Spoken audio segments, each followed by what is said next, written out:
I start करते हैं अपनी एक्सरसाइज का नेक्स्ट क्वेश्चन जो कि हमारा क्वेश्चन नंबर 13 है। Is it possible to change both the area of the loop and the magnetic field passing through the loop and still not have an induced EMF in the loop?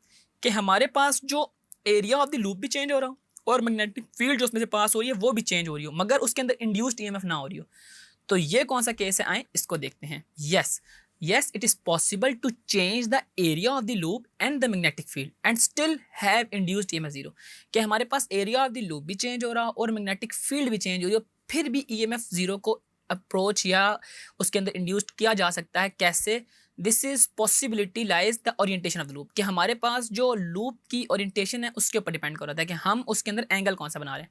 So when the plane of the loop is parallel to the applied field, कि हमारे पास जो plane of the loop है ना वो applied field के parallel हो, we can have no induced EMF because हमारे अंदर इसमें कोई भी ईएमएफ इंड्यूस नहीं होगी। क्यों? आए देखते हैं। क्योंकि बी ए जो होता है डॉट प्रोडक्ट जब हम उसका लेते हैं वेक्टर्स का तो वो बी ए कॉस थीटा रह जाता है और इसके अंदर एंगल बना 90 डिग्री का। अब जब 90 डिग्री का तो इसका मतलब क्या है कि cos 90 जीरो होता है और हमारे पास मैग्नेटिक फ्लक्स जीरो आ जाएगा। तो हैंस हमारे पास जो मैग्नेटिक फ्लक्स है वो जीरो आएगा कि अगर हम लूप की ओरिएंटेशन इस तरह रखें कि वो एरिया और मैग्नेटिक फील्ड के दरमियान 90 डिग्री का एंगल बना रहा हो।